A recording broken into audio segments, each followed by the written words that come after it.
Hey, Algebra 2, Coach Trent here. Hope you are well and doing good. Now I need to talk to you about our last assignment of the year. I know that sounds pretty good to you after that. It's summertime. Hope to see you. Hope things work out that we see each other in the halls in August here at the high school.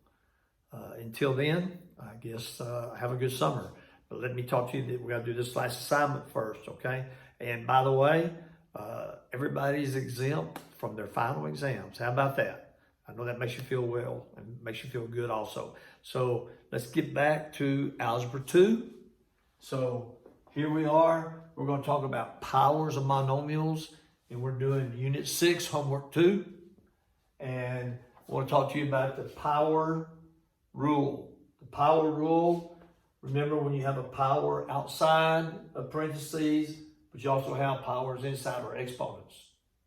So you have, when you have it, you have power outside and you end up multiplying your powers. Let me throw an example up here real quick. Like 3, let's just stay with the A.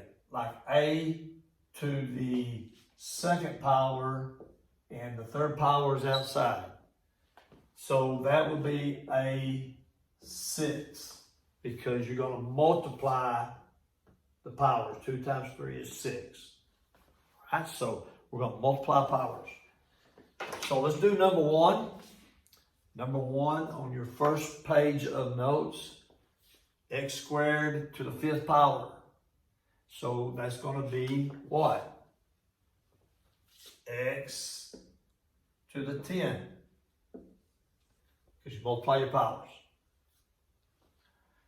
All right, now, number 7. Remember, everything in the parentheses is to the power outside the parentheses. Here, not only do you have variables, but you also have a coefficient.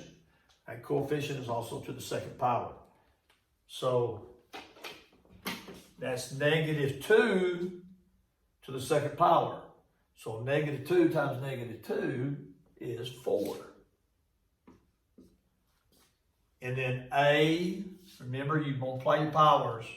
So A8, B12. Not that hard, is it? All right.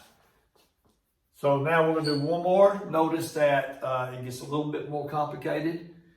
So we're going to always take care of your parentheses and your powers first before you can multiply. That right there. So we got to take care of the powers. So -2 to the second power again is 4. And then A squared, because that's A1, times 2 is A2. And then B4 times, so we haven't done that yet. Now let's do this part. So 3 to the second power is 9, because that's 3 times 3. And then A4, B2, because A4 is 2 times 2, and B2 is 1 times 2. One's understood to be there. Okay, now we have multiplication, so we're still multiplying this times that. So remember, you multiply your coefficients. 4 times 9 is 36. And then when you're multiplying, you remember when you multiply, you add your exponents.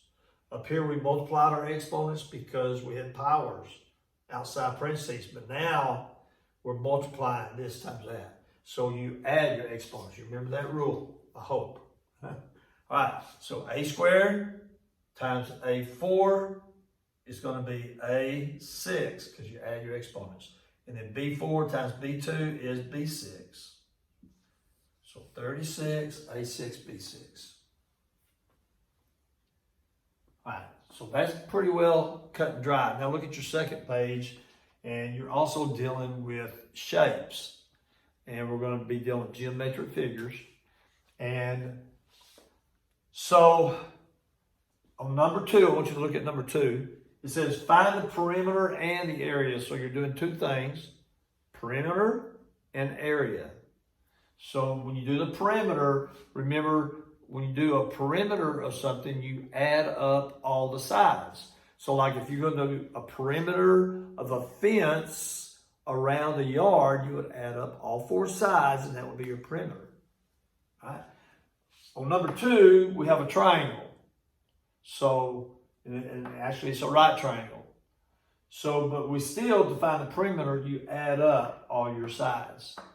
Now remember, when you're adding or subtracting, the variables and the exponents have to be exactly the same for you to be able to add the coefficients together. Notice that these are both a squared b, so we can add these together, but you can't add that side with it because that doesn't have a square, it doesn't have a second power with it.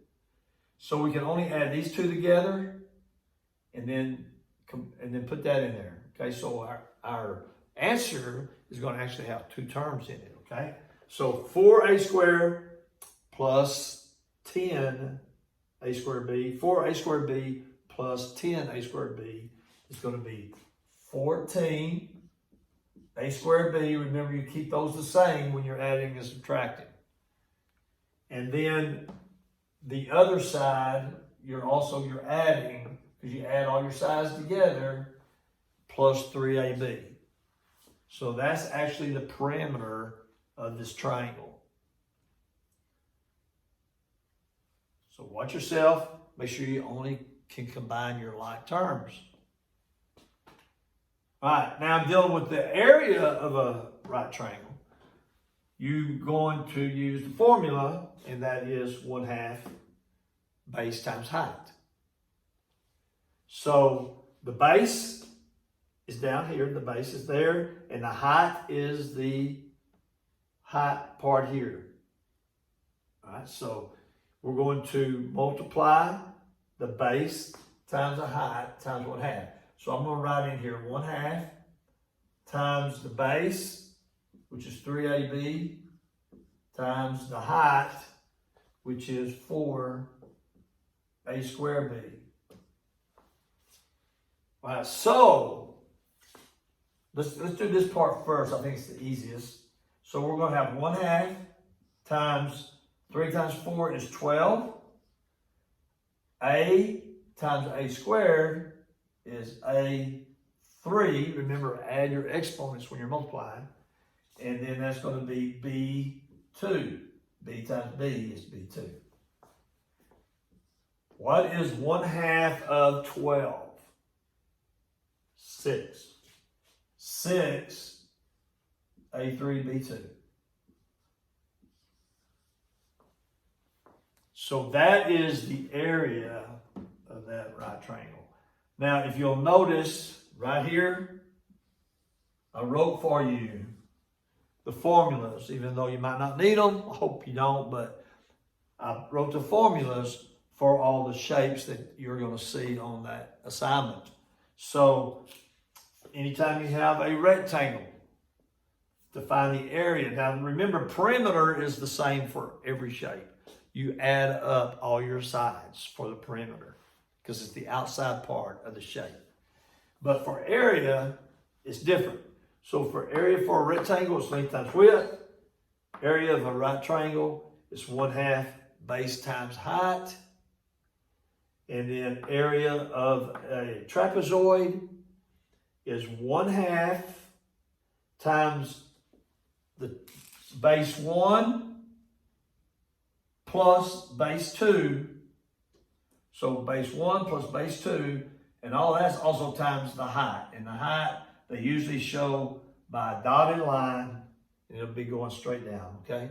So base 1 plus base 2 times the height times 1/2. And then the area of a circle is pi r squared. And you can just leave the pi in your answer. All right? Okay. Hope you do well. Send that to me. I'm cutting it a little shorter this week. It's due on Wednesday because finals would have been on Thursday and Friday, which you don't have to do. You're exempt from the finals. So that's great. Okay, so don't be concerned about your grade. If you've been turning stuff in, you will be fine. And actually, even if you haven't been able to turn stuff in, you're going to be okay because we're having to get through this stuff, right? So, all right. If you have any questions, email me, message me, and I will get back to you as soon as I see it and as soon as I can. Take care, be good, stay out of trouble.